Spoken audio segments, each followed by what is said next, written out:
दोस्तों, इस वीडियो में बातचीत करेंगे वैल्यू इन्वेस्टिंग के बारे में। क्या होता है वैल्यू इन्वेस्टिंग और क्या ये एक साइंस है, विज्ञान है या फिर एक कला है, एक आर्ट है। क्योंकि यहाँ पे दोस्तों वैल्यू इन्वेस्टिंग को दोनों चीज़ें कहा गया है, साइंस भी कहा गया है और आर्ट भी कहा गया है। तो अगर ये साइंस है तो क्या हम सीख सकते हैं जैसे हम फिज़िक्स, केमिस्ट्री, बायोलॉजी को सीखते हैं, वैसे सीख कर हम एकदम परफेक्ट हो जाएंगे वैल्यू इन्वेस्टिंग। वैल्यू इन्वेस्टिंग दोस्तों, सबसे पहले तो मैं बताना चाहूँगा जिनको नहीं मालूम है, ये टर्म यूज़ होता है स्टॉक मार्केट में। स्टॉक मार्केट में वैल्यू इन्वेस्टिंग टर्म यूज़ की जाती है और ये काफ़ी पॉपुलर की है वॉरेन बफेट ने, जो दुनिया के सबसे बड़े इन्वेस्टर हैं। तो ये स्टॉक मार्केट की टर्म है। अच्छा, तो अब हम आते हैं वापस साइंस या फिर आर्ट में। तो जैसा कि हम बातचीत कर रहे थे, तो क्या हम ये एक साइंस के जैसे सीख सकते हैं, और अगर हाँ तो फिर ये हमें क्यों नहीं सिखाया जाता है ये हायर स्टडीज़ में, जैसे कि MBAs हो गया या फिर CA हो गया, वहाँ पे क्यों नहीं सिखाया जाता। और अगर ये आर्ट है तो क्या हम इसको प्रैक्टिस ही इससे हम परफेक्ट बनेंगे, प्रैक्टिस कर करके। क्योंकि कोई भी आर्ट, कोई भी कला, चाहे वो, देखिए दोस्तों, क्रिकेट खेलना भी एक आर्ट है, उसमें थोड़ा साइंस भी है, और साथ ही साथ कोई भी अगर स्पोर्ट हो और भी वो आर्ट है, साइंस है, क्योंकि प्रैक्टिस ऑफ कोर्स करते हैं और जो साइंटिफिक मेथड्स है उसको भी यूज़ करते हैं। तो सिमिलरली वैल्यू इन्वेस्टिंग भी दोनों चीज़ है, लेकिन इसमें क्या साइंस का 90% रोल है और आर्ट का सिर्फ 10% रोल है, या फिर ये रिवर्स है कि साइंस का सिर्फ 10% रोल है। तो दोस्तों यहाँ पे ये कोई 100% नहीं बोल सकता है कि इस तरीके से कोई बाइफरकेट करे, तो वो ऑफ कोर्स किसी भी फील्ड में नहीं किया जा सकता है। तो ये था बैकग्राउंड, और अब इसके बारे में आगे बातचीत करेंगे। चलिए दोस्तों, शुरू करते हैं। मेरा नाम है CA Puneet Jaju and let's begin. तो what exactly is value investing, क्योंकि यहाँ पे और भी तरह के टर्म्स यूज़ होते हैं, जैसे कि ग्रोथ इन्वेस्टिंग,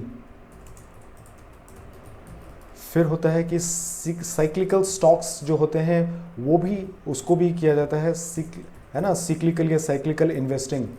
तो इन चीज़ों में सब में क्या फ़र्क होता है, value investing, growth investing, cyclical investing. आज की डिस्कशन के लिए हम यहाँ से साइक्लिकल इन्वेस्टिंग निकाल देते हैं, उसके बारे में हम बातचीत करेंगे अगले वीडियो में, और आज हम कंसंट्रेट करेंगे वैल्यू इन्वेस्टिंग के ऊपर। तो हम ग्रोथ इन्वेस्टिंग को भी यहाँ से हटा देते हैं, तो सिर्फ वैल्यू इन्वेस्टिंग पे फोकस करेंगे आज। तो वैल्यू का देखिए दोस्तों, सीधा सा मतलब है, अगर किसी चीज़ की वैल्यू 100 रुपये है और आपने उसे खरीदी 90 रुपये में, तो आपने यहाँ पे वैल्यू इन्वेस्टिंग की है, क्योंकि आपको जो वैल्यू है वो ज़्यादा मिली है। आपने दिए यहाँ पे 100 रुपये और आपको वैल्यू मिली, दिए आपने 90 रुपये, वैल्यू मिली आपको 100 रुपये। तो 10 रुपये आपने यहाँ पे एडिशन जो है वो प्रॉफिट है, थियोरेटिकल है अभी तो, लेकिन वहाँ पे आपने 10 रुपये किसी चीज़ के जो हैं वो कम दिए हैं, तो इसका मतलब वो वैल्यू इन्वेस्टिंग है, आपको वैल्यू ज़्यादा मिली है। तो इसका मतलब आप समझ रहे हैं दोस्तों, वैल्यू इन्वेस्टिंग की वहाँ पे यूज़ होती है टर्म, जहाँ पे आप किसी चीज़ को की वैल्यू आपने 100 रुपये मानी और आपने उसकी पेमेंट की एक्चुअली 9 रुपये में, 90 रुपये में ख़रीदा, तो वो हुई वैल्यू इन्वेस्टिंग। लेकिन अगर ये रिवर्स हुआ तो वहाँ पे आपको नुकसान हो जाएगा। अगर वैल्यू 90 रुपये है और आपने दी 100 रुपये, तो वहाँ पे आपको नुकसान हो जाएगा। तो अब आते हैं इस 100 रुपये की वैल्यूएशन पे। तो ये आंकी कैसे जाती है, आपको कैसे मालूम चलेगा किसी स्टॉक की वैल्यू कितनी है, 100 रुपये है या 50 रुपये है या 90 रुपये है, ये कैसे मालूम चलेगा।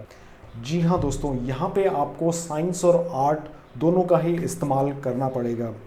तो साइंस की अगर बात करें तो यहाँ पे कुछ साइंटिफिक मेथड्स हैं, रेशियो एनालिसिस जैसे होती है।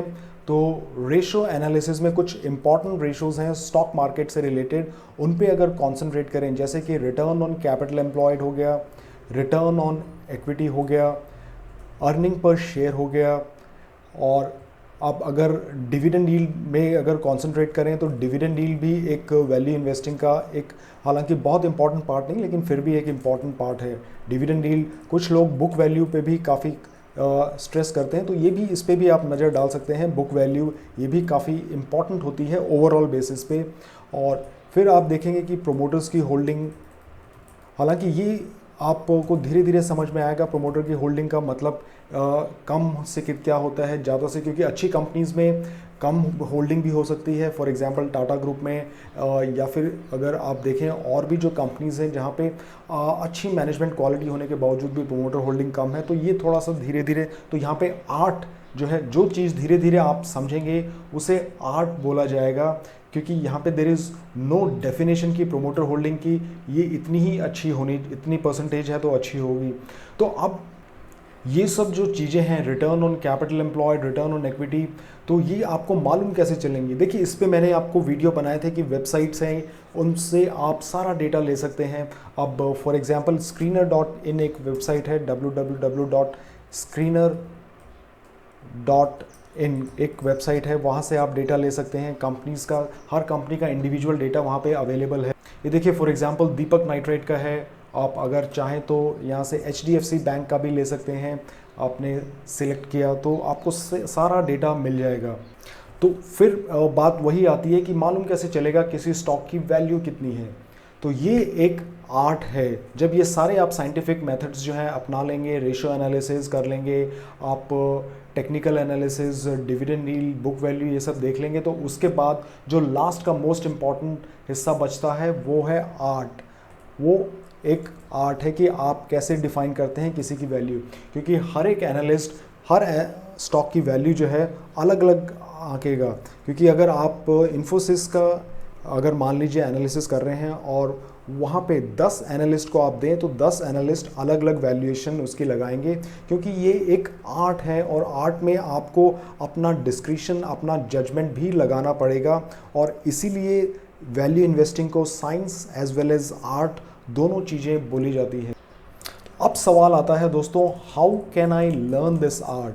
आप कैसे इस आर्ट को सीख सकते हैं, ये बताइए आप मुझे। अगर आप सीखना चाहें तो how can you learn this art.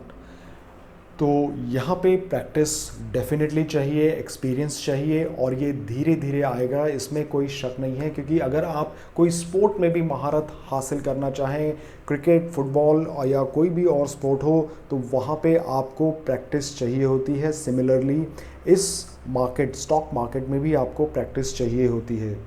तो अब सवाल आता है कितनी प्रैक्टिस करनी चाहिए, how much practice should I do.